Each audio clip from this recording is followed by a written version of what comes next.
Dear students, today we shall discuss another topic from the evolutionary biology, and the topic is Lamarckism.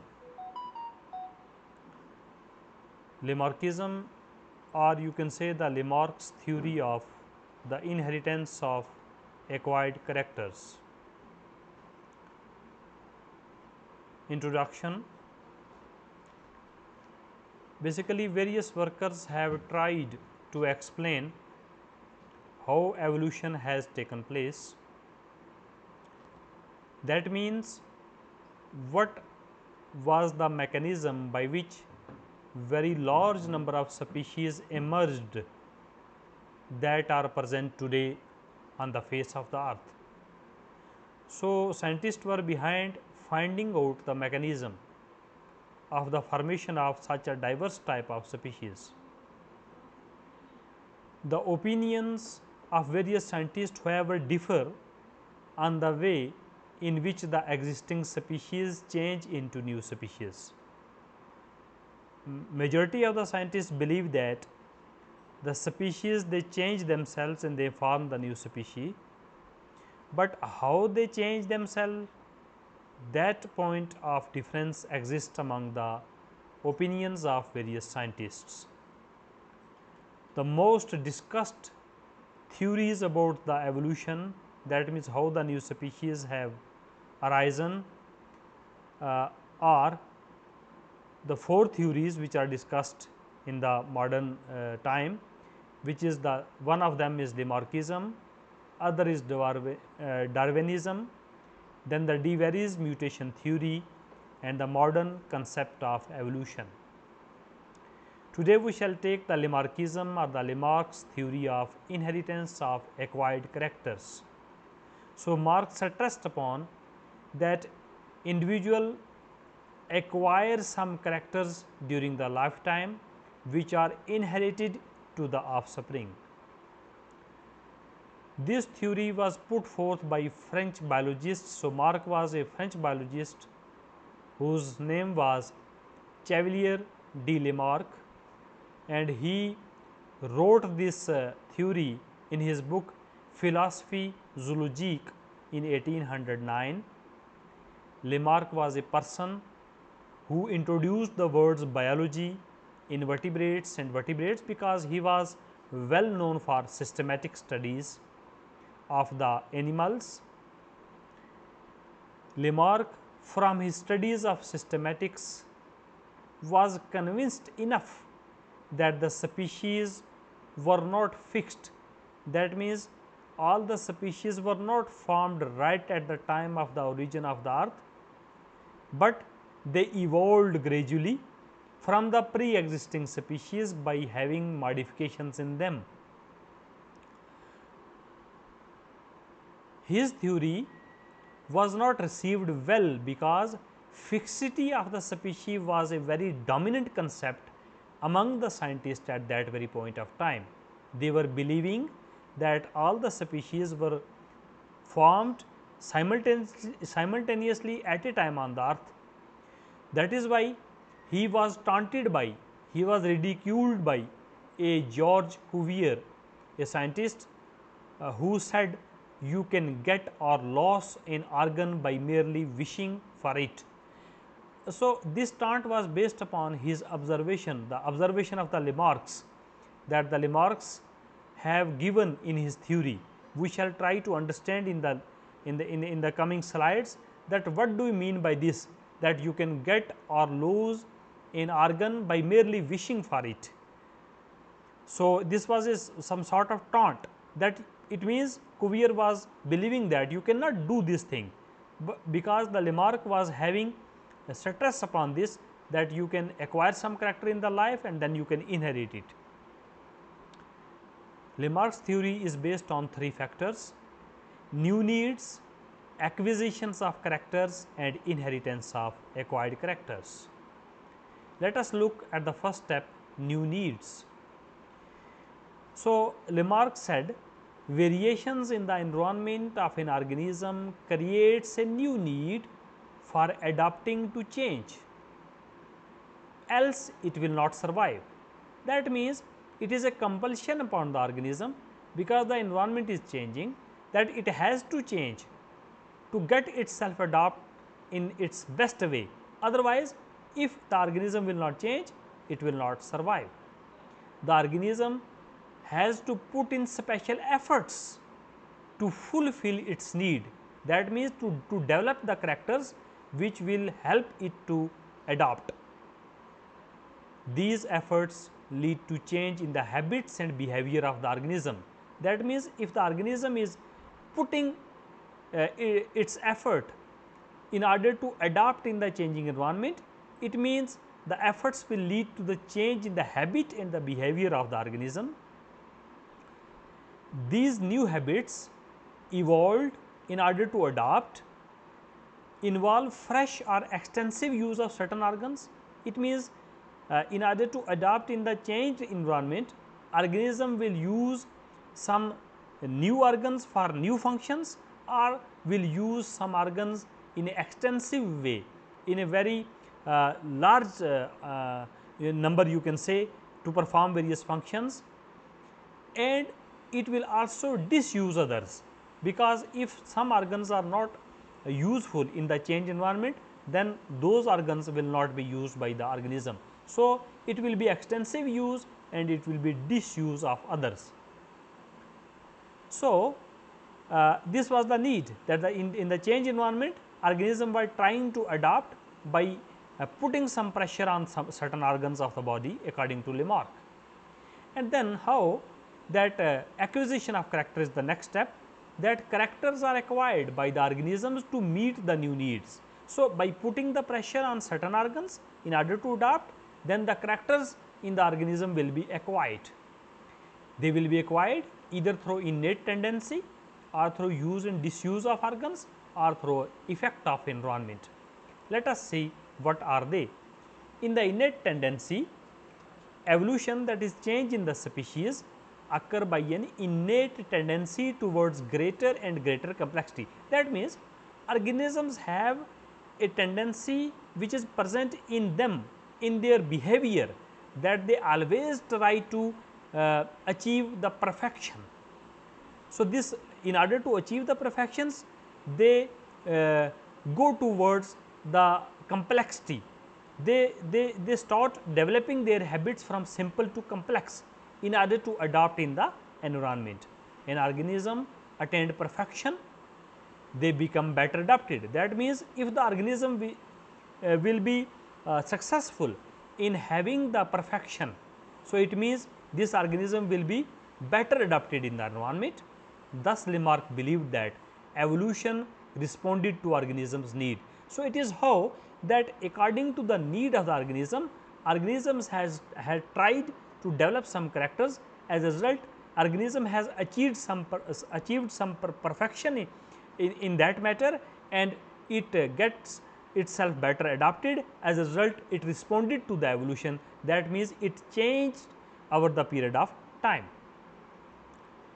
And then use and disuse of organs also, that continues extensive use of certain organs in order to cope with the environment keeps them active. So, these organs will become active, they will become more large, they will become stronger, and they will become more efficient.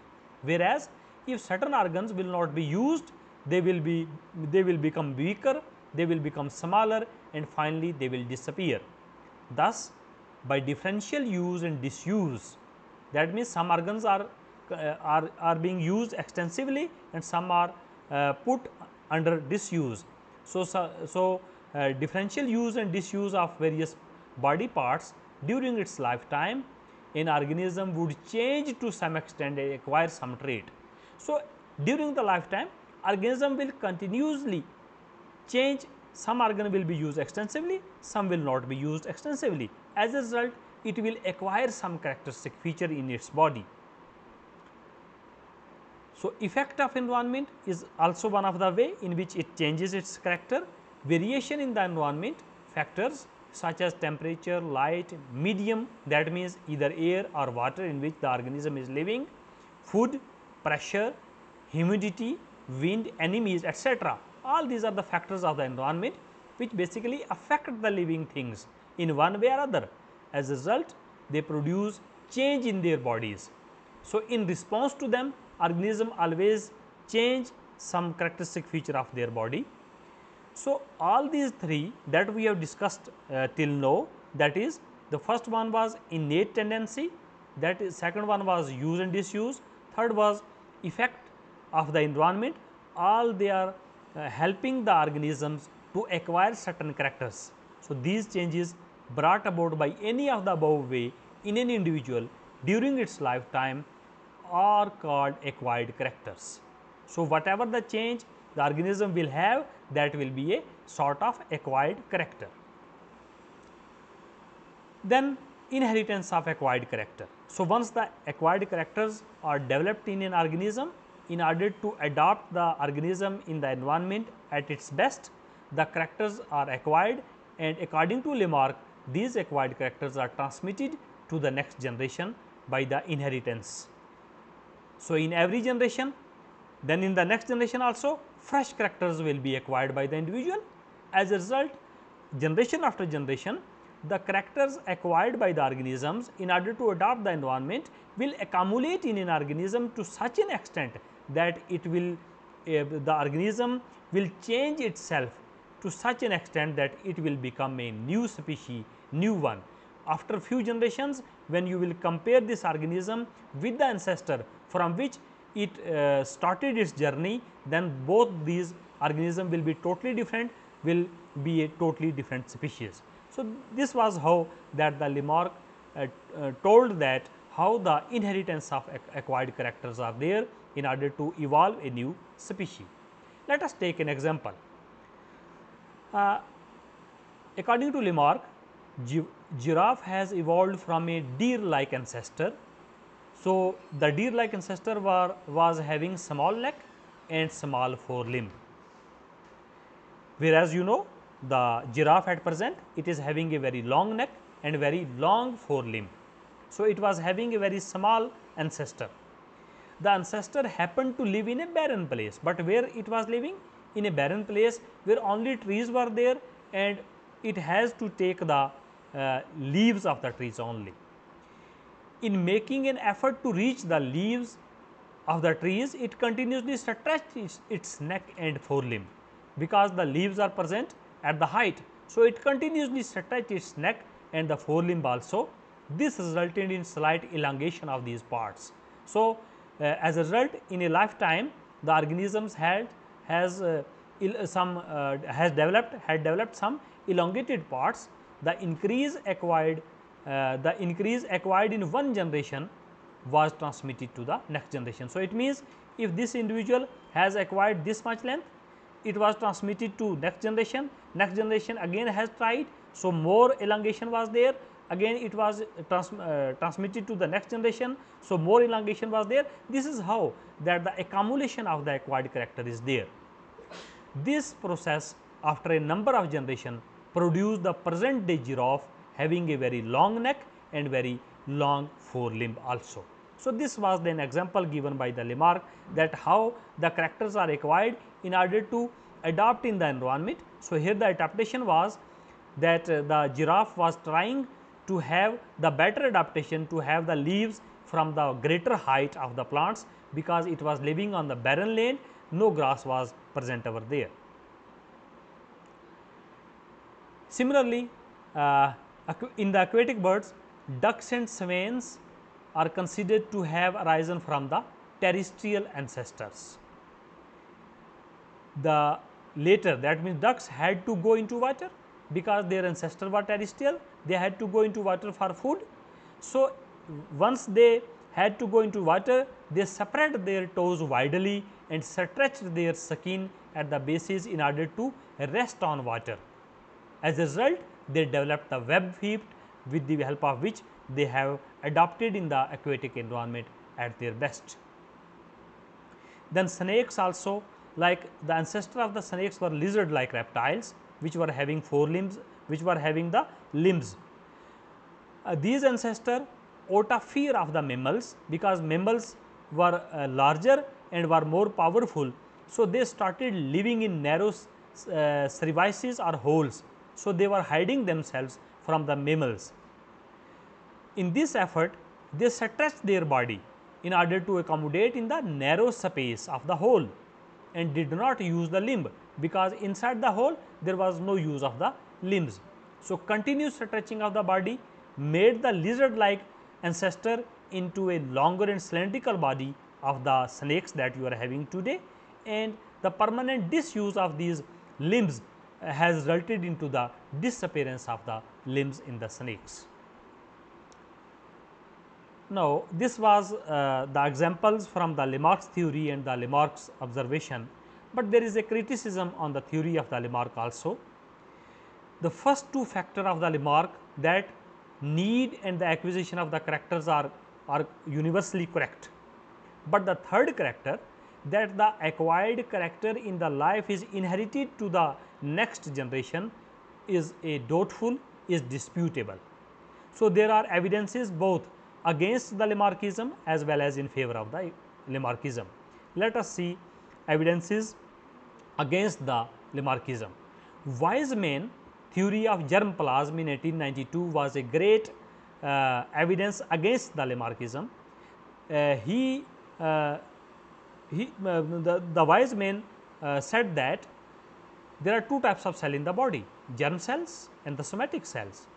Germ cells are the cells which contain determinants for all hereditary character in their nuclei, that means genes.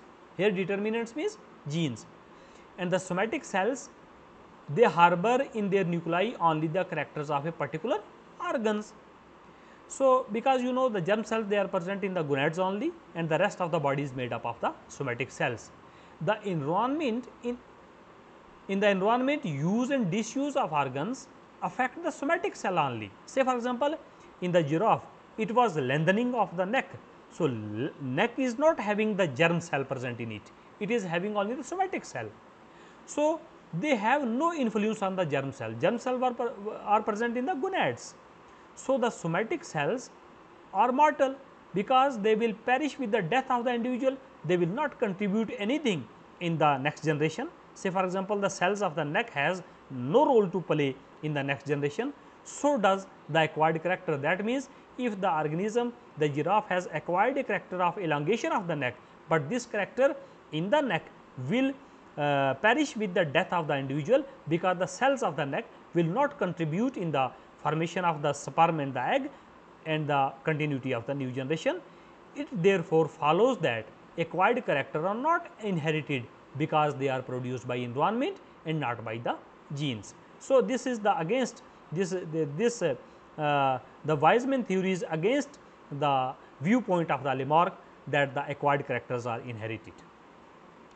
Again, Weizmann continuously cut the tail of the rat for about 80 generations, but even after 80 generations, tailless rats were not produced. So, it means, if it was so that the acquired character is transmitted to the next generation, then the rats after 80 generations might have the progeny without tail, but it was not so. Similarly, you know, our females, they bore their external ear pinna, and it is a continuous practice for hundreds and thousands of years, but you will find that whenever a new female is born, no their ear is not already bored, they have a intact ear. Similarly, males in certain peoples have been undergoing circumcision, that is cutting part of the prepuce for hundreds of years, but this has not resulted in even reduction of the prepuce. So, it means again the character is the acquired character in the life is not transmitted to the next generation. Similarly, you know, the vertebrate heart beats non-stop throughout life, yet its size remain constant through generation, because Lamarck said that if an organ is continuously and extensively used, it will grow in size, it will become more larger and stronger, but you know, the vertebrate heart is beating from generation to generation and non-stop throughout the life, but every individual is having similar size of the heart, it is not having the stronger and the longer heart in the next generation. Then there are evidence in favor also. So, formation of germ cells from the somatic cells. So, you will see here, like in the plants you have the vegetative propagation. So, for example, in the vegetative propagation the germ cells will not be involved. So, if there is a change in the somatic cells and due to vegetative propagation you cut a say for example branch of a tree and then you propagate it, and the character which was acquired by the stem will go into the next generation, and when the stem will become a new plant, it will produce the germ cells in the form of the flower and the fruit. As a result, the character which was acquired by the stem will get a chance to get transmitted to the next generation, because the stem will produce, the stem will become a plant and plant will produce the gametes then. Effect of environment on germ cells through somatic cells. You can see Haslope Harrison found a melanic dark variety of moth. So, you will see that how environment influenced the germ cells in localities where food plants were infected with manganese salt.